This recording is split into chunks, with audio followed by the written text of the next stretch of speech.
And I feel that today. And here I am back as an artist with my husband, who I've loved since I was 20, go figure. And all I can tell you guys is never underestimate. Picture this, a backstage hallway thick with silence, where the echoes of boots on tile carry memories darker than the stage lights ever reveal. Wynonna Judd, country royalty, firebrand, and survivor, sits in her dressing room, eyes burning not with tears, but with truths long buried beneath rhinestones and restraint.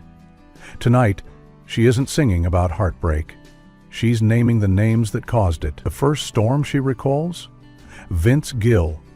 On stage, he was the golden boy, smooth, angelic, irresistible to fans. But off stage, he was something colder, something far less kind. Wynonna had idolized him at first, drawn to his charm and talent, imagining mentorship, maybe even friendship. But she was wrong. Vince smiled while he cut her out, laughed while shifting alliances. He'd promise a duet and then disappear. He'd praise her in one breath and poison her reputation in the next. It wasn't loud, it wasn't explosive. It was a slow unraveling, like standing in quicksand, with a hand stretched out that never pulls you up. And that quiet kind of betrayal? It's the kind that sinks deeper. That eats away at you. That makes you question whether the spotlight is even worth the shadow it brings. Then came Reba McIntyre, a name that once stood for sisterhood. To Wynonna, Reba was more than just a fellow artist. She was a sister in arms, someone who understood the uphill climb in a man's world. They laughed in dressing rooms, leaned on each other during the grind of touring, and even dreamed of lifting each other higher. But dreams have sharp edges. Friendly competition became uneasy tension. Slowly, the spotlight tilted. Reba's ambition, once inspiring, turned calculating. Set lists changed, appearances became one-sided, and Wynonna found herself dimmed next to Reba's glow. Behind closed doors, the whispers stung. Rumors about her mental state, her reliability, fed by someone she had trusted. Wynonna tried to give her grace, to believe the best. But the cold glances, the silent treatment, the vanished opportunities, it all added up. This wasn't miscommunication, it was strategy, and it broke something. That betrayal didn't explode, it chilled. It taught Wynonna that in the kingdom of country music, sisterhood was fragile, and sometimes the deepest cuts come dressed in red hair and rhinestones. The next name stung because it came from across the genre divide, Don Henley. The Eagles' legend didn't walk, he invaded, cloaked in prestige and condescension. From the moment their collaboration began in the late 19s, Wynonna sensed it. This wasn't a partnership. It was a power play. Henley treated her like a tourist in his kingdom, an outsider from the lesser world of country music, daring to trespass on classic rock's sacred ground. In the studio, his arrogance was suffocating. He dismissed her lyrics with an amused smirk, waved off her ideas like trivial noise, and rearranged sessions without warning. And it's a song about recovery, things I lean on. It's about Travis Meadows, who's a brilliant writer, has written a song about, pill for the night. Every track felt like a battlefield, and every note she sang came with the weight of proving she belonged. He never yelled, that would have been easier. Instead, he weaponized silence and subtle humiliation, slowly eroding her confidence with each condescending glance.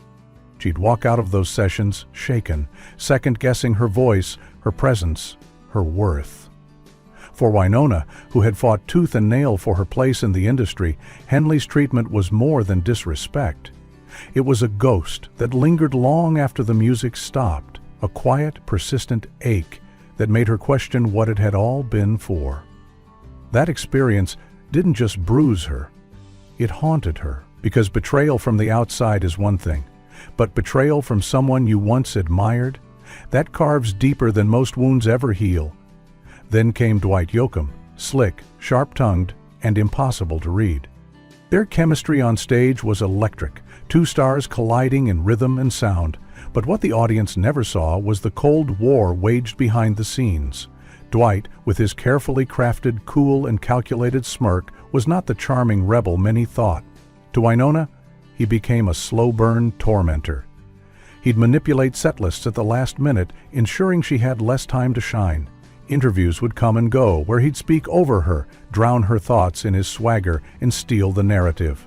But the worst was the night they were scheduled to perform a surprise duet, a moment carefully planned and deeply anticipated. Right before they were due on stage, he walked past her, looked her in the eye, and casually said, "It's off." No explanation, no apology. Wynonna stood frozen in her heels, the spotlight already waiting. Her heart pounded, not from nerves, but from fury and humiliation. She went out alone, her voice raw with betrayal, and sang as if her soul was on fire. When she confronted Dwight later, his shrug was like acid. That indifference cut deeper than any insult. To him, she was disposable, but that dismissal ignited something fierce in her. It wasn't just disappointment. It was a violation of trust, of respect, of everything she'd worked for. From that moment on, Wynonna didn't just sing to the crowd. She sang through the pain he planted. His ghost haunted the wings of every stage she stepped onto. He didn't just rattle her confidence. He nearly stole it, but she never let him keep it. The name Travis Tritt still draws a sigh from her lips. They once bonded over Southern roots and rough beginnings. Two voices shaped by struggle, two souls baptized by fire. Wynonna had hoped their shared grit would make them allies. Instead, it birthed a rivalry she never saw coming. Travis's ego was bigger than any bond, and his need for control overwhelmed every shared moment. What began as mutual respect curdled into competition. During their co-headlining tour, tensions crackled behind every curtain. He'd adjust his set to follow her most powerful ballads, with even louder anthems, desperate to dominate the applause. He refused to share encores, even when fans chanted both their names. Backstage, his jabs were constant, masked as jokes but laced with cruelty.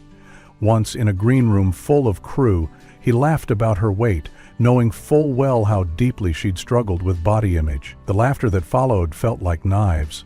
The worst moment came when technical issues cut her mic during a performance.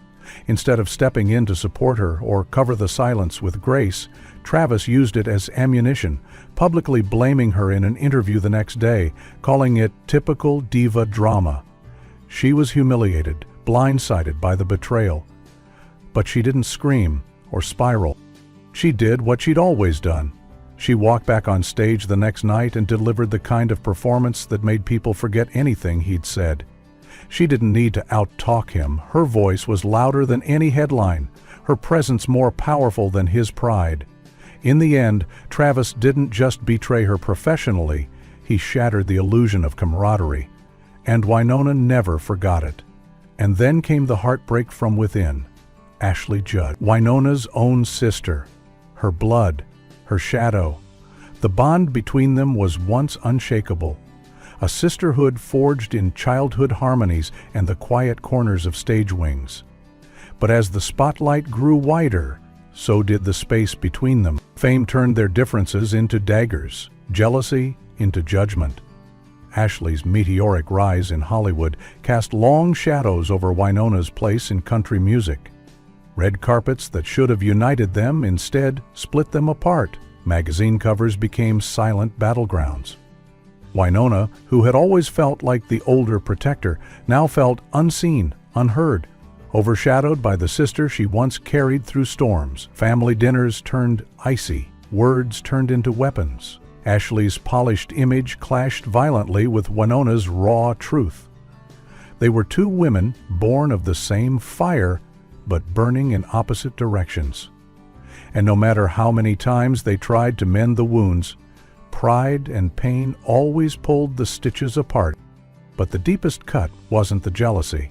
It was the loneliness.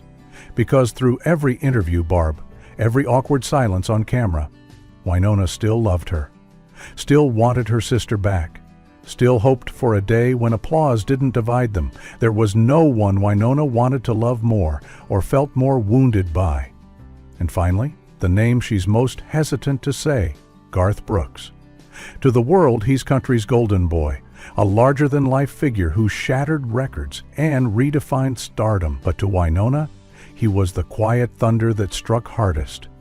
There was never a shouting match, never a tabloid scandal.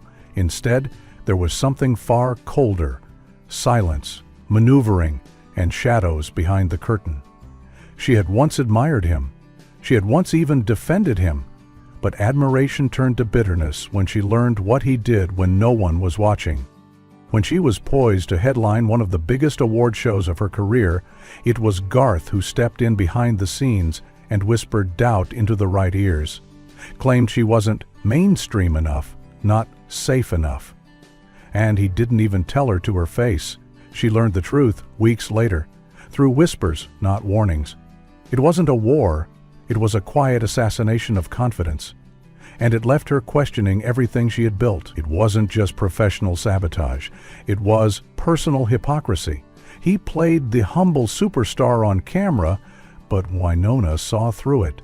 The backroom power plays, the boy next door act masking a sharp edge. What stung wasn't just the betrayal. It was that she had believed he was different, that he would lift others up. Instead, he cut her down when she wasn't looking. To this day, that wound remains one of the deepest. Not because it was loud, but because it was so calculated, so quiet. That's the kind of betrayal that doesn't just bruise, it buries. And for Wynonna, digging herself out of that silence took years. These weren't just feuds, they were fault lines beneath the stage. Cracks that widened every time she stood in the spotlight pretending not to feel the quake. Each name wasn't a headline, it was a wound. Some fresh, some scarred over, but all still bleeding just a little beneath the rhinestones. Wynonna Judd didn't name these people to stir old gossip. She named them because silence never protected her. For years, she wore politeness like armor, swallowed her truth to keep the peace, let others rewrite the story she had lived. But silence, she learned, doesn't heal. It haunts. This isn't about revenge. It's about reclamation. It's about naming the fire so it stops burning her from the inside. Each name she spoke out loud was a nail pulled from the coffin of her shame. Each confession was a match struck in the dark. With every syllable, she reclaimed her past from the shadows that tried to erase her. And Wynonna, she survived them all, not by turning cold, but by staying whole. With a voice that never cracked and a spirit that never asked permission, she didn't just outlast the storms, they became the thunder in her voice. And when the world tried to write her off, she wrote her name in fire across the sky.